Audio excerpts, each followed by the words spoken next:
In this Planet Zoo video, we're going to be doing a little challenge. That's right, we're going to be creating a habitat from scratch using base game only scenery pieces. Now, there's two reasons I decided to make this video. Reason number one is that it was asked for a lot. And number two, I totally understand with the mass amount of DLC available for Planet Zoo, not everybody's going to have every pack. And with that being said, let's dive on in and start creating this enclosure. Now, the first thing I need to do is go into my construction tab, go under filters and make sure that base game only is ticked. So let's build a habitat for the Red Panda. Now, the Red Panda not only is one of my favorite animals, it was also released base game, and it was actually my very first animal that I created a habitat for when Planet Zoo first came out a long time ago. Now, lucky for me, the mesh pieces are included in the base game. I believe these mesh pieces were actually released in a free update. Forgive me if I'm wrong. Let me know if I'm wrong in the comment section below. But yeah, I was very excited to realise this because a lot of the structures I actually build in Planet Zoo, if I'm not using base game, include these mesh pieces. So I'm buzzing. What am I going to do with them? That's the question. Well, we're going to be building a habitat for the Red Panda like we've just discussed. So it makes sense to build kind of like an aviary style build. I want mesh on the bottom, mesh on the sides and mesh on the top. We're going to have that as our main viewing area. And then we're going to have an enclosed, more private area and a backstage area, of course, for these lovely Red Pandas. So we needed to build this main bit. Now, I always say at Planet Zoo, once you've got one bit, you've got them all. Once you've got one side, you've got every side. So it was very important for me to get this one side correct, so then I can duplicate it over and create that all-important main viewing area for guests. Now, I've already got mesh, but I wanted to kind of like spruce it up a little bit and make it look even better and more realistic. So I found this lovely rounded wood piece, I recolored it to grey, and now it looks like a metal frame for the mesh. Brilliant. And here you can see me adding the plaster piece, and this is going to be the flooring, and all importantly, it is an on the grid piece. So we're going to add everything onto this one grid, and then we can go in the grid and simply just duplicate it over. It will work perfectly, and you will see that. You can see me just getting a little bit more detail in here now. I wanted brackets and I found this hinge. I think this is the light hinge, and the wood is the New World. If you type in New World, you'll find it anywhere. There's not actually that many pieces for base game, is there? So you'll be able to find it. And we're just layering those mesh pieces back in now into our new fence. You can see how much it's just improving. It's gone from a simple mesh fence to a really detailed, brilliant looking mesh fence. And that is what I wanted. Remember, we just need to get this one piece perfect, and then we can just duplicate it over. You can see I've got this hinge as well. I think this is the New World hinge or something like that. Again, it won't be difficult to find in your construction tab. And I'm just putting that at the bottom to give it even a more realistic look, like this is actually a mesh fence here. And because we're on the grid and creating this one modular piece, it's important to do the top as well. And that'll just easily duplicate over with everything. So using the mesh fences once again to extend this to the roof of the actual main structure where our viewing area will be. Once that roof was done, I just added some wooden pieces. Now, this is a great wooden piece. I believe this is the stained wood, I do believe, and I didn't, once again, know it was actually in the base game, so that was brilliant because it is a wood piece that I use a lot myself. So we just got that in there, creating that floor look. This is where our guests are going to be walking, and then I started playing about with ideas of how I wanted the actual building to look, and I normally just used the plaster pieces. Now, you could honestly thank the gods at this moment, or whatever god you believe in, or whatever science you believe in, that the mesh pieces and the plaster pieces both come in base game, and I used them in every single build. This is my forte. I was happy now. I was comfortable at the start. I wasn't very comfortable making this video on this habitat. I didn't know how it would come out looking. Stay tuned for how it does come out looking towards the end. Absolutely brilliant, by the way. I know I'm blowing my own trumpet there a little bit and being a bit big-headed, but it does come out looking good.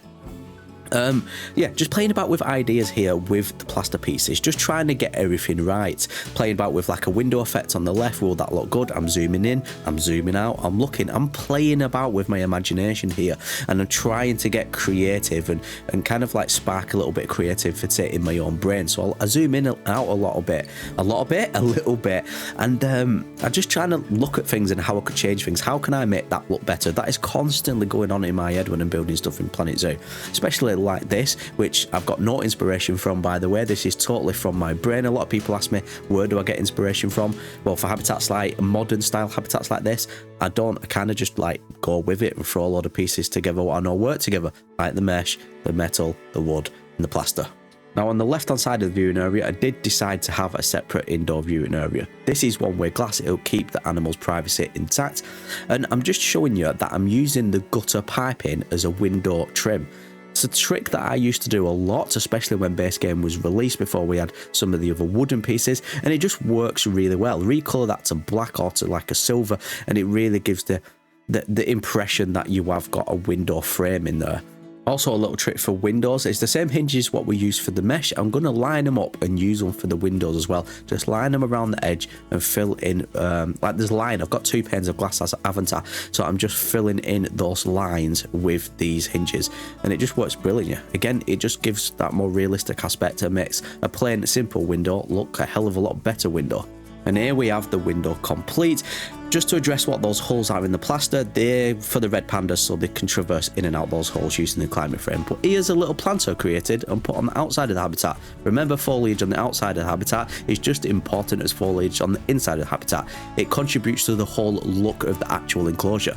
And yeah, just to clarify, the holes are actually going to be where our traversable climbing frames are going to be. Do you know the wooden sticks what you get in the habitat tab? They're going to go through there. Our red pandas are going to be able to access them on the inside and the outside as well. They can traverse easily from inside and out. Just kind of like a little playful element added to the habitat really. Now we're going to create a custom made roof. Now you can keep things simple and just add your own roof. I nearly did so with just the simple plaster pieces, the only grid ones. But I thought, no, I don't, that's not you. Just because you're building in base game only pieces, make sure it's looking like one of your builds and make sure it's high detailed and looking good. So I created this kind of like custom made roof with side panels on each side of the enclosure as well. With these lovely wood pieces, I couldn't recolor them, but luckily they came in a colour what I really liked. Using the plaster pieces on the right hand side and on the top to create the actual roof. And then, like I always say, once you've got one side, you've got them all. So I can just easily duplicate it over. You can see me just adding a base roof in here, so I can see the actual distance and gauge how far it actually comes up from the base roof. And then just filling in any gaps. A lot of my work is just filling in gaps in Planet Zoo with habitats these days. I don't know what it is. Yeah, just filling that in, so easy. I have a position snap on and position snap rotation on the settings on the bottom right. That gives it so much ease when putting off the grid pieces together. And then we can just duplicate and advance move these, and that is the roof pretty much done. We're going to heighten the roof and just lift it up in the air like that, so we can actually have some light on the inside of the enclosure, so we can work on it and be able to see things.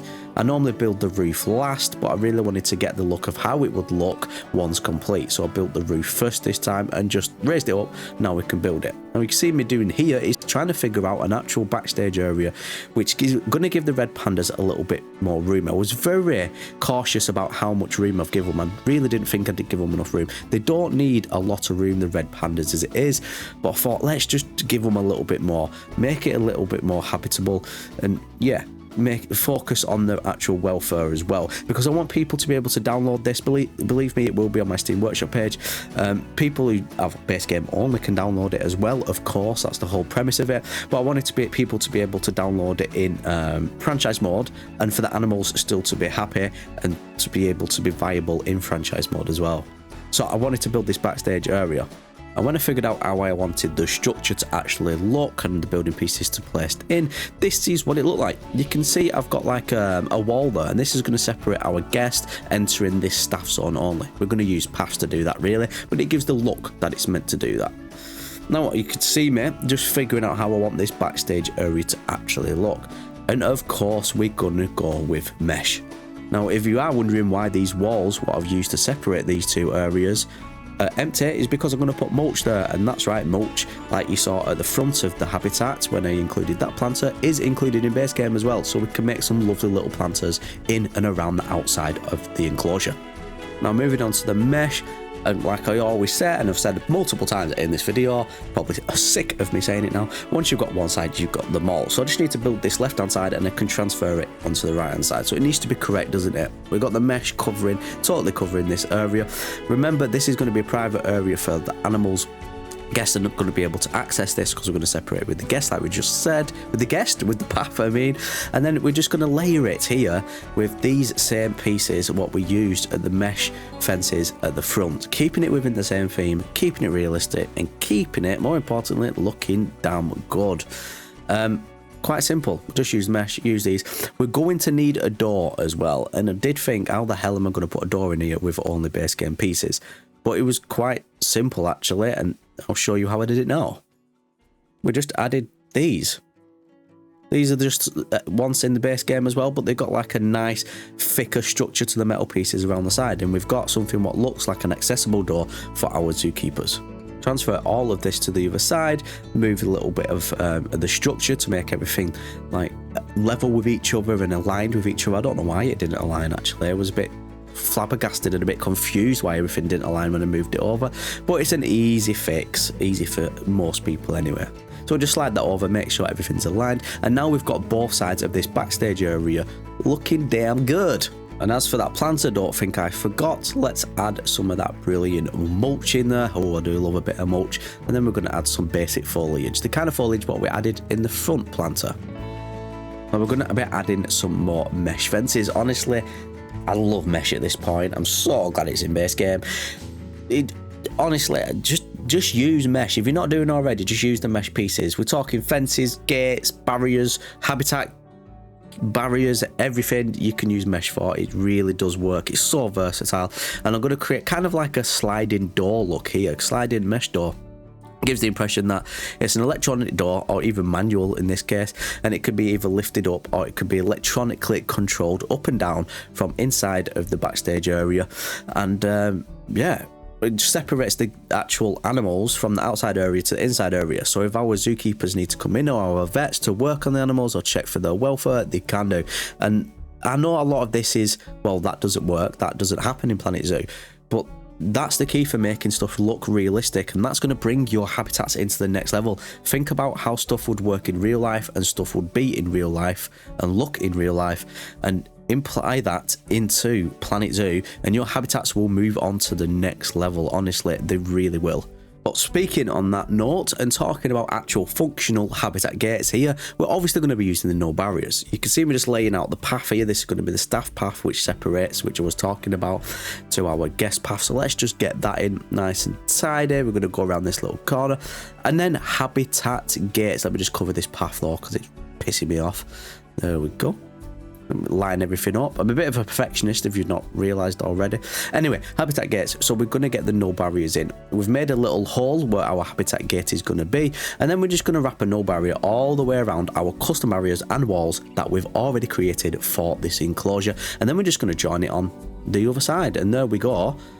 Bit fiddly, but we managed it. This is what it looks like all around the outside, and that is our barriers done. On the inside, we can start adding the bits of habitat stuff what all animals need now, like the bedding and water dispensers and stuff like that, all around here. They've got to be able to sleep, haven't they, at the end of the day? On the inside of these outdoor areas on the back here, so this is like a staff zone in it, a private zone for the animals, but just on the inside you can see I've just layered the walls with planks. Now not only does this look good, but it adds to the realism aspect of it. Because we don't have decals in base game, we can't put decals on the wall to make it look like the animals have scratched them. I'm very keen on these little bits of details and this realism when building in Planet Zoo. So I'm layering planks on there, so it gives the impression it stops the animals from scratching the walls. Now this is the backstage area, and it's very bare, I'm aware. That rhymed, didn't it? I'm a poet and I didn't know it.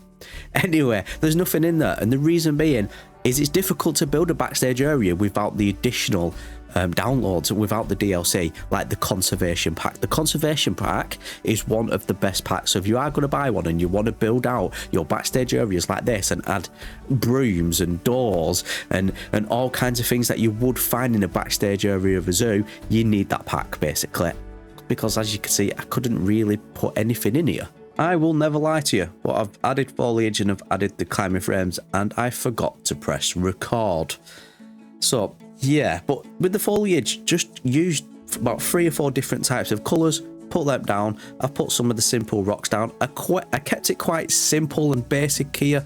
Climbing frames are in, red pandas are in as well. The climbing frames, again, they come as prefabs. Just look under blueprints. With this base game as well, they come under prefabs. I just put them down and then just extended some of the poles to go in these holes so they can traverse from the outside to the inside.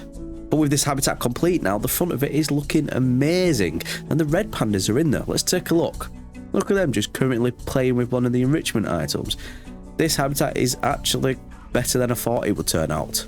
They've got all the room they need. They can traverse from inside to outside, to the private area to the public area, and it's ready for our guests to come in and view it. I've not currently included the education information and boards and stuff like that. I'm going to leave you to do it if you download it off the Steam Workshop page, so then you can put it where you want to cover your zoos better. But advise putting it at the front here, obviously where the main viewing areas are. Now, if this video of building with base game only scenery pieces has helped you in any kind of way, then please hit that like button, it's much appreciated. And if you are new to my videos, my name is Adamup. I make all kinds of Planet Zoo videos, so if you're into Planet Zoo, you might as well subscribe.